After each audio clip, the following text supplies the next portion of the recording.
E nós voltamos falando sobre as eleições no Reino Unido, que, ao que tudo indica, terão um resultado histórico com a volta dos trabalhistas ao poder. A gente conversa agora com a Carolina Pavese, ela é doutora em Relações Internacionais pela London School of Economics e especialista em Europa. Professora, muito obrigado pela sua presença no nosso CNN Prime Time. Esse resultado, que já era esperado há algum tempo, mas a gente está vendo a diferença o tamanho dessa diferença na boca de urna. Claro, a gente precisa esperar ainda os números oficiais. O que isso está revelando, professora? Não parece uma simples alternância de poder. Mais uma vez, boa noite. Boa noite. Realmente, esse resultado ele vem marcar uma derrota muito grande para os conservadores, coisa que a gente não vê na história da política britânica há muito tempo. E isso sinaliza uma insatisfação com esse governo que durou 14 anos, foram 5 primeiros ministros, então a gente acompanhou aí bastante a troca de primeiros ministros no partido para tentar se manter no poder, mas chegou numa situação insustentável, tanto é que Rishi Sunak, o atual primeiro-ministro e líder do partido, convocou até de forma antecipada e surpreendente essas eleições para agora, né?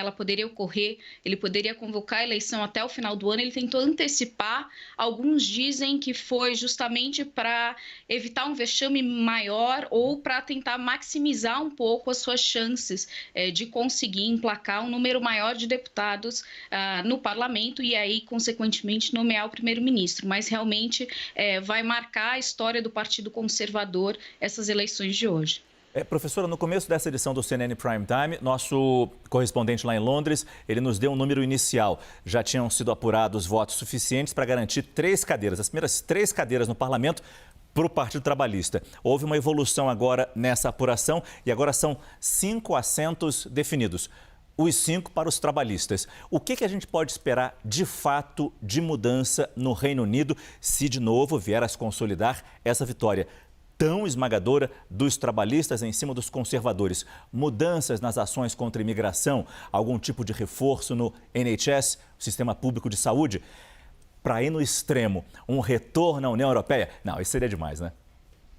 Olha, o próprio Keir Starmer que vocês estão mostrando agora aí, que deve assumir como novo primeiro-ministro, que é o líder do partido, ele já descartou, inclusive ontem ele fez um pronunciamento descartando essa possibilidade de um retorno à União Europeia enquanto ele estivesse vivo. Então ele foi além ainda dos seus 5 anos de mandato que devem começar a partir da nomeação do rei, né? Ainda tem essa formalidade, anunciado o resultado final, ainda tem o rei. O Partido Trabalhista ele conseguiu se reinventar, ao mesmo tempo que a gente viu uma insatisfação com os conservadores que não conseguiram dar uma resposta a várias crises que o país vem passando, desde a imigração, um Brexit mal feito que tem custado muito à economia britânica, né? E um aumento do custo de vida, embora esse ano a gente tenha visto uma sinalização de uma certa recuperação muito tímida para padrões britânicos da economia, mas o custo de vida e o aumento da desigualdade potencializou essa crítica que se fez aos conservadores.